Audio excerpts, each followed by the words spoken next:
បងប្អូនក៏មើលរំលងវីដេអូនេះសោះកន្លឹះតែបន្តិចបន្តួចទេឲ្យបងធ្វើឲ្យក្តោបភិនបងប្អូនហ្នឹងងាប់ដែរបាទនៅក្នុងរដូវវស្សាបាទអញ្ចឹងបងប្អូនមើលវីដេអូនេះឲ្យចប់បងប្អូននឹងដឹងបាទអញ្ចឹងខ្ញុំចេញវីដេអូនេះឲ្យតន់ពុកម៉ែបងប្អូនទាំងអស់គ្នាដែលសម្រាប់ដៃថ្មីដែលគាត់ចាប់ផ្ដើមចិញ្ចឹមកដោបបាទគាត់ចាប់ផ្ដើមចេញកដោបនៅក្នុងរដូវវស្សានេះដែរឲ្យបានរស់កុំឲ្យចិញ្ចឹមទៅជួបបញ្ហានឹងកដោបងាប់បងប្អូនទាំងគ្នាបាទនិយាយរួមទៅទាក់ទងជាមួយនឹងខែវស្សានេះគឺមេឃវាត្រជាក់មេឃវាភ្លៀងអញ្ចឹងបងព្យាយាមបាទព្យាយាមនេះដាក់កន្ទក់ឲ្យវាស៊ីទៅបងនៅខែត្រជាក់អញ្ចឹងបងដឹងហើយនៅខែភ្លៀងខែវស្សាយើងនេះគឺវាត្រជាក់បាទអញ្ចឹងអាកាសធាតុវាអត់សូវអំណោយផលទេវាអត់សូវមានថ្ងៃវាផ្អេអញ្ចឹងបងប្អូនទាំងគ្នាអញ្ចឹងយើងដាក់កន្ទក់ឲ្យវាស៊ីបាទហើយបងប្អូនមានចំណីកូនមន់បងប្អូនដាក់លាយជាមួយកន្ទក់ទៅដើម្បីឲ្យវាស៊ីបាទអញ្ចឹងចំណីកូនមន់ផ្ដល់កម្ដៅឲ្យកដោបយើងបាទផ្ដល់កម្ដៅឲ្យកដោបយើងមកដែរអញ្ចឹងដាក់វាស៊ីទៅបងប្អូនទាំងគ្នាបាទនៅខែត្រជាក់បាទហើយបងប្អូនគូតែកាត់បន្ថយនៅស្មៅខ្ចីអញ្ចឹងស្មៅខ្ចីបងដាក់ឲ្យវាស៊ីគឺអត់កើតប្រហែលទេបងអ្នកចិញ្ចឹមកដោបបាទដៃថ្មីឃើញស្មៅខ្ចីប្រហែលជាគាត់នឹងអណាស្មៅដែលគាត់រតាមព្រៃតាមដប់ណាបាទអញ្ចឹងកុំសូវឲ្យវាស៊ីពេកនៅស្មៅខ្ចីបាទស្មៅខ្ចីក្នុងរដូវវស្សានេះគឺស្មៅល្អមែនក៏ពិតមែនតែស៊ីទៅកដោបយើងនឹងមានបញ្ហាហើយកដោបវាត្រូវភ្លៀងស្មៅយើងត្រូវភ្លៀងកដោបស៊ីទៅធ្វើឲ្យលំកដោបនឹងវាតន់បាទវាតន់អញ្ចឹងវាតន់វាធ្វើឲ្យកដោបយើងនឹងកើតទៅជារាកបាទរាកមូលរាកអីបងប្អូនទាំងអស់គ្នា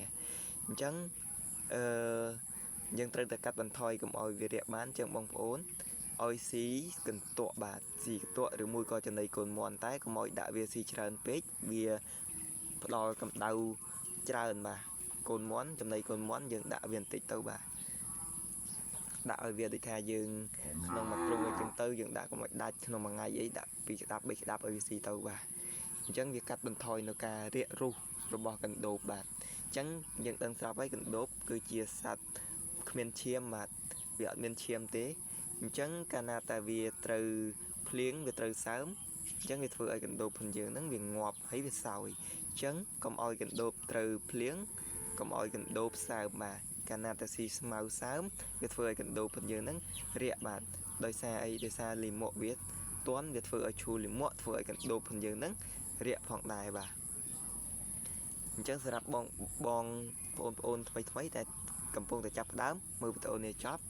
បងនឹងចេះចិញ្ចឹមកដោបបានរស់ហើយគឺអត់មានងាប់ទេបាទហើយ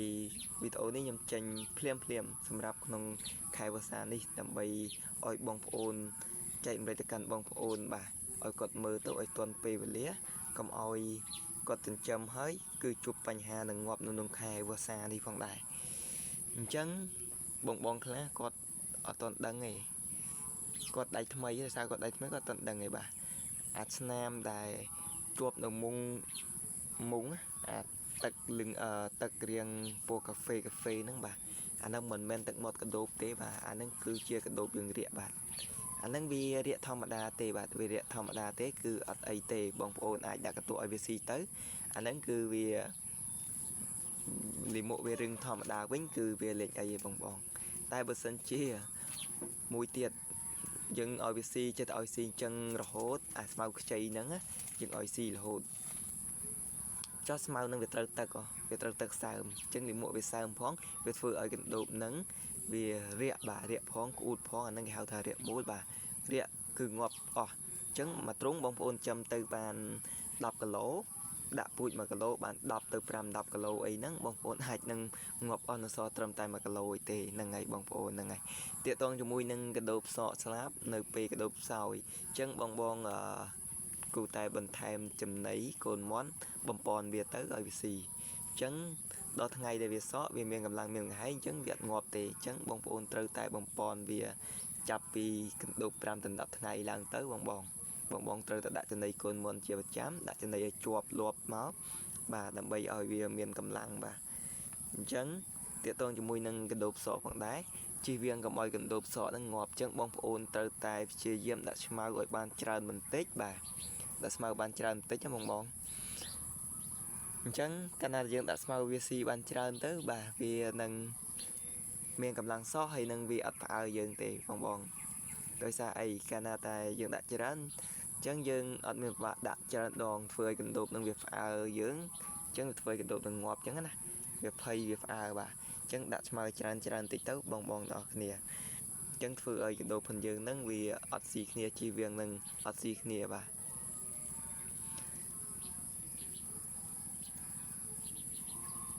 chẳng video nâng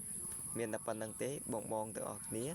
sân khâm đa bong phô từ ở nia đạp hơi nâng ạ nụ vật tám nâng bàn chụp chay mà rồi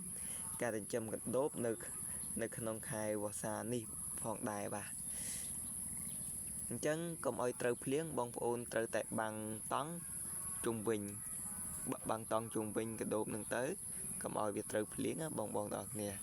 chân vì trâu phiếng phơi cái đốt dân sòi phong đài nụ bê sọ cứ sọ tới vì ngọt bạc nên bong đã cái tội IBCបែបហ្នឹងមកនេះវាឡើងមកស៊ីអញ្ចឹងយើងកាត់បន្ថយនៅការងាប់ដោយសារតែខែនេះវាខែវស្សាវាអត់មានពន្លឺថ្ងៃហើយក៏វាមេឃវាភ្លៀងជាញឹកញាប់អញ្ចឹងណាបងប្អូនអរគ្នាអញ្ចឹងខ្ញុំចេញវីដេអូនេះឲ្យទាន់បងប្អូនទាំងអស់គ្នាកុំឲ្យការចិញ្ចឹមកណ្ដូបរបស់បងប្អូនដៃថ្មីចំទៅងាប់ច្រើនបាទ